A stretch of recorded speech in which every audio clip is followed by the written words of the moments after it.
बहुत पुराने जमाने की बात है। एक गांव में एक रोहन नाम का लड़का रहता था। उसके 5 मित्र थे, रवि, शशि, कमल, सूरज और भगवंत। वैसे तो वो पांचों ही उसके बहुत अच्छे मित्र थे, लेकिन पिछले कुछ समय से उसके मन में एक शंका चल रही थी, जिसके हल के लिए वो एक संत के पास पहुंचा। आपके चरणों में मेरा कोटि कोटि प्रणाम गुरुदेव। खुश रहो बालक, बताओ कैसे आना हुआ। मैं जानता हूँ यह अजीब बात है, पर मेरे 5 मित्र हैं। उन पांचों में मेरा सच्चा मित्र कौन है, यह मुझे जानना है। नहीं, ये बिल्कुल अजीब नहीं है। इस उम्र में यह विचार आना बिल्कुल स्वाभाविक है। चलो मैं तुम्हें कुछ बिंदु बताता हूँ, जिससे तुम पता लगा सकते हो कि तुम्हारा सच्चा मित्र कौन है। वह संत मोहन को 5 बिंदु बताते हैं, जिससे वह अपने सच्चे मित्र का पता लगा सकता है। मोहन वापस आ जाता है और अपना काम शुरू करता है।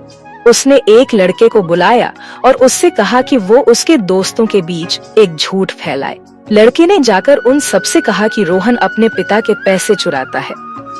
रवि के सिवा सभी मित्र शशि, कमल, सूरज और भगवंत मोहन के पास आ गए और उससे पूछने लगे, रोहन, क्या यह सच है कि तुम अपने पापा के पैसे चुराते हो?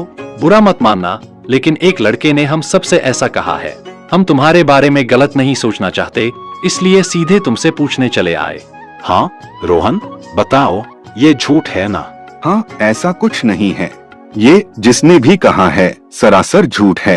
रोहन ने देखा कि रवि नहीं आया है। उसने सोचा कि रवि ने बिना पूछे ही उसके खिलाफ कही गई बात को मान लिया। उसे लगा कि शायद रवि उसका सच्चा मित्र नहीं है, लेकिन उसे अभी अपने दोस्तों की और परीक्षा लेनी थी।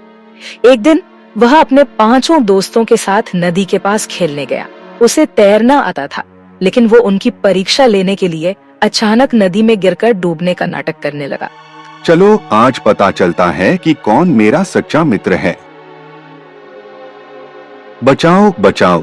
अरे रोहन तो डूब रहा है, जल्दी हमें उसे बचाना होगा। हाँ चलो, नदी में कूदो।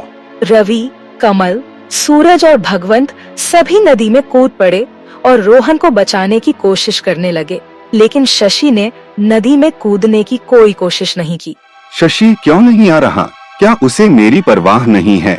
रोहन को शशि का यह रवैया बहुत बुरा लगा। उसने सोचा कि शायद शशि उसकी परवाह नहीं करता और उसे सच्चे मित्र की तरह नहीं मानता। कल रवि और आज शशि हद हो गई। जिन्हें मैंने अपना सबसे अच्छा मित्र समझा, वही मेरे सच्चे मित्र नहीं हैं। फिलहाल असली दोस्तों की पहचान करने के लिए अगला पड़ाव था उनसे 500 सिक्के उधार मांगना। मुझे 500 सिक्के उधार चाहिए, क्या तुम मेरी मदद कर सकते हो? बिल्कुल रोहन, तुम्हें जितनी भी जरूरत हो ले लो। रवि ने बिना किसी सवाल के 500 सिक्के रोहन को दे दिए। रोहन ने रवि का धन्यवाद किया और आगे बढ़ गया। शशि, मुझे 500 सिक्के उधार चाहिए, मैं तुम्हें अगले महीने लौटा दूंगा। बिल्कुल मित्र, यह लो 500। शशि ने भी तुरंत 500 सिक्के दे दिए। सूरज, मुझे 500 सिक्के चाहिए, क्या तुम उधार दे सकते हो? हाँ क्यों नहीं, इसमें इतना शर्माने वाली कौन सी बात है? सूरज ने भी बिना किसी हिचकिचाहट के 500 सिक्के दे दिए। भगवंत यार, 500 सिक्के होंगे क्या तेरे पास? हाँ है, ये ले 500 सिक्के। भगवंत ने भी तुरंत 500 सिक्के दे दिए। अब अंत में रोहन कमल के पास पहुंचा। कमल, मुझे 500 चाहिए, क्या तुम उधार दे सकते हो? 500 तो नहीं, 50 है, यह रख लो। पर मुझे बहुत जरूरत है। लेकिन यार, मेरे पास बस 50 ही है। बस रोहन को कमल की यह कंजूसी बहुत बुरी लगी। उसने सोचा कि कमल शायद सच्चा मित्र नहीं है, क्योंकि उसने जरूरत के वक्त पूरी मदद नहीं की। अब सच्चे मित्र की अगली परीक्षा के लिए उसने एक लड़के से कहा कि वह उसके दोस्तों तक उसकी झूठी दुर्घटना की खबर पहुंचाए। लड़के ने ऐसा ही किया। रोहन, क्या हुआ? तुम ठीक तो हो? हमने सुना कि तुम सीढ़ियों से गिर पड़े। कैसे हो तुम? तुम्हें कुछ ज्यादा चोट तो नहीं आई? भगवान करे तुम जल्दी ठीक हो जाओ यार। सूरज कहाँ है? क्या उसे मेरी हालत के बारे में नहीं पता चला? पता नहीं रोहन, हम भी सूरज को ढूंढ रहे थे, लेकिन वो कहीं नहीं मिला। रोहन को यह बहुत बुरा लगा कि सूरज उसकी इतनी गंभीर स्थिति में भी मिलने नहीं आया। वह बहुत परेशान था कि उसका हर एक मित्र एक परीक्षा में उत्तीर्ण नहीं हो रहा है। आखिरकार कुछ दिन बाद रोहन ने संत द्वारा बताए 5वें और अंतिम बिंदु पर काम किया। तुम्हारा सच्चा मित्र कौन है? रोहन, तुम मुझ पर भरोसा कर सकते हो, मैं किसी से कुछ नहीं कहूँगा। शशि, मैंने एक दुकान से कुछ सामान चुरा लिया। यार, मुझे बहुत बुरा लग रहा है, पर यह किसी को बताना मत। तुम निश्चिंत रहो रोहन, मैं इसे किसी से नहीं कहूँगा। कमल, यह बात किसी को बताना मत, पर पता है मैं ना रात को सोते हुए बिस्तर गीला कर देता हूँ। मुझे यह बीमारी है। रोहन, तुम मुझ पर भरोसा कर सकते हो, मैं किसी से कुछ नहीं कहूँगा, पर इसका इलाज करवाओ। एक राज की बात बताऊं, मेरा असली नाम नामंगल है, पर यह सिर्फ तुम्हारे और मेरे बीच रहनी चाहिए। तुम निश्चिंत रहो रोहन, मैं किसी को नहीं बताऊंगा, मेरा मतलब मंगल। भगवंत, मैं तुम्हें अपना एक राज बताता हूँ, किसी से कहना मत। दरअसल मेरी माँ सौतेली है। अरे रोहन, ऐसा कैसे हो सकता है भाई? तुमने आज से पहले तो ऐसा कुछ नहीं बताया, पर चलो तुम मुझ पर भरोसा कर सकते हो, मैं किसी से कुछ नहीं कहूँगा। कुछ दिन बाद रोहन जब रास्ते से जा रहा था तो उसे एक लड़का मिला और वह बोला, क्या बात है रोहन, सुना है तुम्हारी माँ सौतेली है। रोहन को बहुत बुरा लगा और उसे समझ आ गया कि भगवंत ने उसका राज खोल दिया। संत के बताए 5 बिंदु पूरे हो चुके थे, पर उसके कुछ समझ में नहीं आया कि उसका सच्चा मित्र कौन है। इसलिए वो संत के पास पहुंचा और उन्हें पूरी बात बताई। आपके चरणों में मेरा कोटि कोटि प्रणाम। मैंने आपके बताए 5 बिंदुओं का पालन किया और अपने दोस्तों की परीक्षा ली, लेकिन हर एक परीक्षा में एक मित्र अनुत्तीर्ण हुआ। अब मैं कैसे पता लगाऊं कि मेरा सच्चा मित्र कौन है? कुछ समझ में नहीं आ रहा। संत कुछ बोल पाते उससे पहले ही रोहन के सभी मित्र वहां आ पहुँचे। हम बताते हैं कि सच्चा मित्र कौन है। अरे, तुम सब यहाँ कैसे? हमें लग ही रहा था कि कुछ गड़बड़ है, इसीलिए हमने तुम्हारा पीछा किया। अब हम तुम्हारे मन की सारी शंकाएं दूर कर देंगे। अब वो लोग बताना शुरू करते हैं। रोहन, जब उस लड़के ने बताया कि तुम अपने पिताजी के पैसे चुराते हो, तो मैंने तुमसे आकर इसलिए नहीं पूछा क्योंकि मुझे यकीन है कि तुम ऐसा कर ही नहीं सकते, तो पूछकर तुम पर शक क्यों करूं? रोहन यह सुनकर शर्मिंदा हो गया। अब शशि ने रोहन से कहा, रोहन, मैं तुम्हें बचाने के लिए नदी में नहीं कूद पाया क्योंकि मुझे तैरना ही नहीं आता। अगर मैं कूदता तो हम दोनों ही डूब जाते। यार, मुझे माफ कर दो शशि, मुझे यह बात नहीं पता थी। मैंने बिना सोचे समझे तुम्हें गलत समझ लिया यार। इसके बाद कमल ने मोहन को अपनी स्थिति समझाई। रोहन, मैं तुम्हें 500 सिक्के नहीं दे सका क्योंकि मेरे पास सिर्फ 50 ही थे।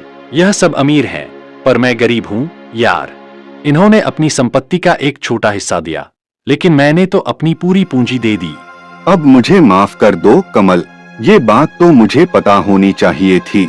और तभी इतने में सूरज बोला, रोहन, जब तुमने झूठी दुर्घटना वाली परीक्षा ली थी, उसी समय मैं इस सच्ची दुर्घटना का शिकार हुआ था। एक सांड ने मेरे पेट में सींग मार दिया। मैं कुछ दिन उठ नहीं पाया और इलाज के लिए मेरे माता पिता मुझे दूसरे गांव ले गए थे। हे भगवान, तुमने मुझे बाद में बताया क्यों नहीं? कोई बात नहीं रोहन, मैंने बस सोचा कि क्यों अपना दुख बताकर तुम्हारा दुख बढ़ाऊं।